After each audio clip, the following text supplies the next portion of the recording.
નમસ્કાર વિદ્યાર્થી મિત્રો તેમજ વાલીઓ.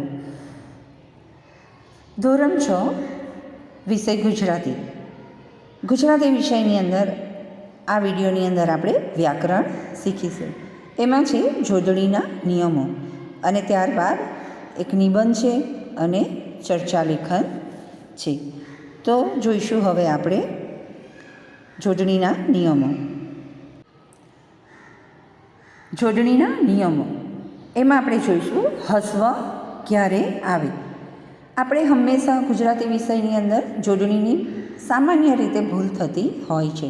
હસ્વ ક્યારે આવે, હસ્વ ક્યારે આવે, દીર્ઘ ઈ ક્યારે આવે, દીર્ઘ ક્યારે આવે એ આપણને ખબર હોતી નથી અને આપણે શબ્દ મનમાં આવે એ રીતે લખતા હોઈએ છીએ. માટે ક્યારેક આપણને થતું હોય કે હું આટલું સરસ મેં લખ્યું છું છતાં પણ મારા માર્ક્સ કેવી રીતે કપાયા. તો અહીં જોડણી માટેના નિયમો હોય છે, એ નિયમ ધ્યાનમાં રાખી આપણે લેખન કાર્ય કરવાનું હોય છે. તો હવે જોઈશું આપણે હસ્વ ક્યારે આવે એનો નિયમ 1. 4 કે તેથી વધુ અક્ષરવાળા શબ્દમાં પહેલો હસ્વ આવે.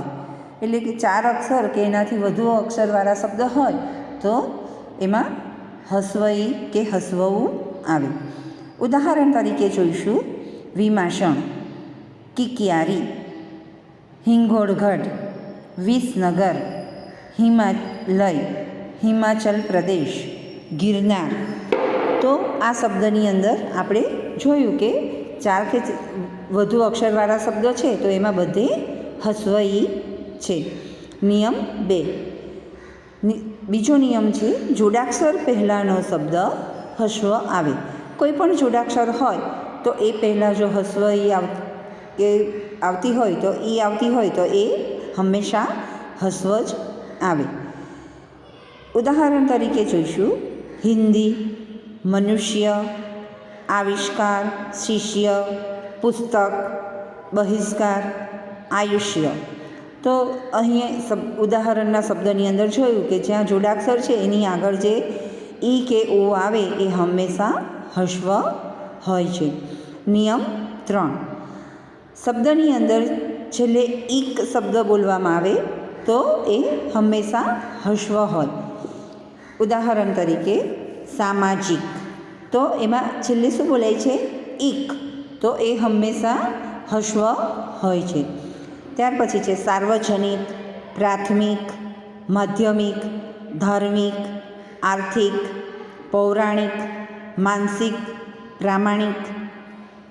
તો આ બધી હંમેશા હસ્વ ઈ કે હસ્વવું હોય. નિયમ 4. છેલ્લે શબ્દની અંદર ઈત બોલાતું હોય તો એ પણ હસ્વ આવે. ઉદાહરણ તરીકે જોઈશું ગણિત, પુનિત, રોહિત, નિશ્ચિત, લલિત, સુમિત. તો અહીં છેલ્લે ઈત બોલાય છે તો એની આગળ જે ઈ આવે એ હંમેશા હસ્વ હોય. નિયમ 5. શબ્દમાં ય હોય અને એની પહેલાંનો અક્ષર ઈ આવતો હોય તો એ હંમેશા હસ્વ આવે. ઉદાહરણ તરીકે પ્રિયા, તો પ્રિયામાં ય છે તો એની આગળ જે ઈ આવે એ હંમેશા હસ્વ હોય. બીજું ઉદાહરણ છે ક્ષત્રિય, દાંડિયા, નડિયાદ, પાણિયાર, દોઢિયા, ઇન્ડિયા.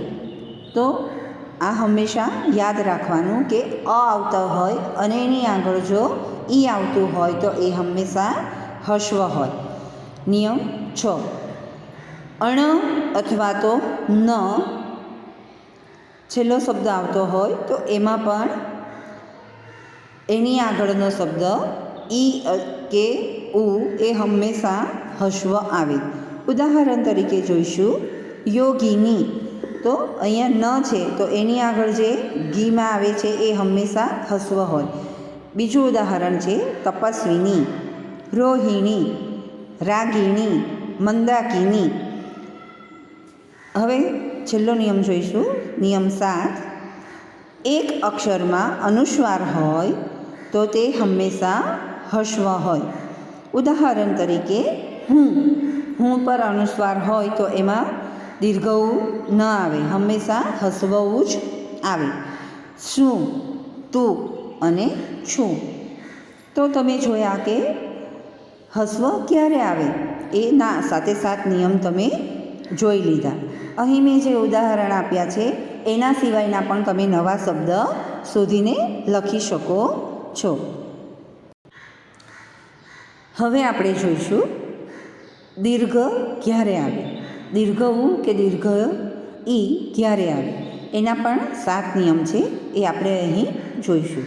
નિયમ 1, ઈં કે ઈયમાં દીર્ઘ ઈ આવે. ઉદાહરણ તરીકે ચીન, પ્રાચીન, રાજકીય, રાષ્ટ્રીય, ભારતીય. તો તમે જોયું કે શબ્દમાં છેલ્લે ઈન બોલાય કે ઈય બોલાય ત્યારે હંમેશા જે ઈ આવે એ દીર્ઘ હોય. નિયમ 2, એક અક્ષરમાં અનુસ્વાર ન હોય તો તે શબ્દ દીર્ઘ આવે. ઉદાહરણ તરીકે લૂ, જૂ, ઘી, શ્રી. અહીં અનુસ્વાર નથી તો એ શબ્દની અંદર દીર્ઘ ઉ કે દીર્ઘ ઈ જ આવે. નિયમ 3, 2 અક્ષરમાં પહેલો અક્ષર દીર્ઘ આવે.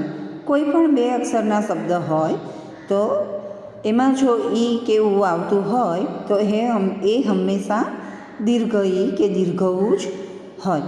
ઉદાહરણ તરીકે દીર્ઘ, ભીત, બીક, ભૂલ, દૂધ, ભૂત. તમે જોયું ને શબ્દની અંદર દીર્ઘ ઈ ને દીર્ઘ ઉ જ છે.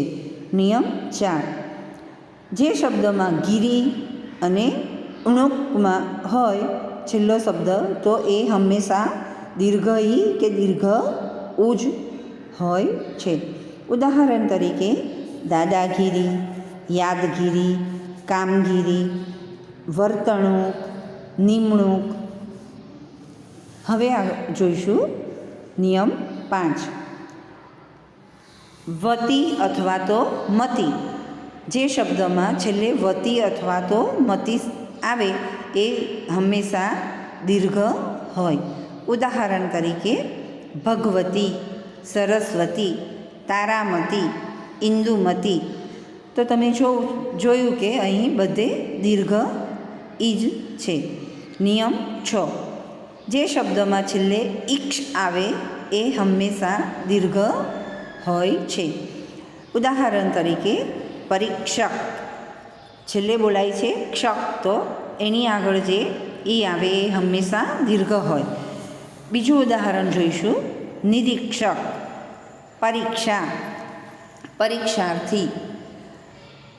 આપણે હંમેશા ભૂલ કરતા હોઈએ છીએ. હું જોઉં છું કે પરીક્ષા લખે છે બધા તો હસ્વઈ કાઢે, પણ ક્યારે હસ્વઈ આવે નહીં. પરીક્ષામાં દીર્ઘ ઈ જ આવે. નિયમ 7, રેફ પહેલાંનો અક્ષર દીર્ઘ આવે. જે શબ્દની અંદર રેફ આવતી હોય તો એની પહેલાં જે ઈ આવતો હોય એ હંમેશા દીર્ઘ હોય. ઉદાહરણ તરીકે આપણે જોઈશું દીર્ઘ, આશીર્વાદ અને શીર્ષક. અહીં પણ મેં ઉદાહરણ આપ્યા છે. એ સિવાય પણ જો તમને નવા શબ્દ મળે તો તમારે એ શબ્દ આની અંદર ઉમેરતા જવું અને નવા શબ્દ શીખવાના. હવે આગળ જોઈશું નિબંધ. આ પેમ્પલેટની અંદર મેં શિયાળાની સવારનો નિબંધ લખ્યો છે. એ મેં મારા શબ્દમાં લખ્યો છે. તમે આમાં તમને જે શિયાળાની અંદર અનુભૂતિ થાય, તમે શિયાળામાં શું શું કરો એ તમારા શબ્દમાં લખી શકો છો. પરંતુ નિબંધના જે નિયમો છે એ પ્રમાણે તમારે લખવાનો કે કોઈ પણ વિષય તમે બદલો એટલે એનો પેરેગ્રાફ પાડીને સરસ નિબંધ તમે તૈયાર કરજો. અને ન આવડે તો આ જે લખ્યો છે એ જ તમે લખજો અને તમારા શબ્દમાં લખશો તો પણ વાંધો નહીં. હવે જોઈશું આપણે ચર્ચા લેખન. અહીં મેં દાતરડું અને તલવારનું ચર્ચા લેખન કર્યું છે કે એક દાતરડું શું કહે છે અને તલવાર શું કહે છે એ શા માટે ઉપયોગી છે, દાંતરડું શા માટે ઉપયોગી છે, એ બંનેનો અહીં ચર્ચા કરે છે. એને અનુરૂપ મેં અહીં ચર્ચા લેખન લખ્યું છે. એ ચર્ચા લેખન તમે વાંચજો, સમજજો અને એને અનુરૂપ તમે કોઈ પણ બીજા વિષય વસ્તુ લઈ એનું ચર્ચા લેખન પણ જાતે કરી શકો. નમસ્તે, અસ્તુ.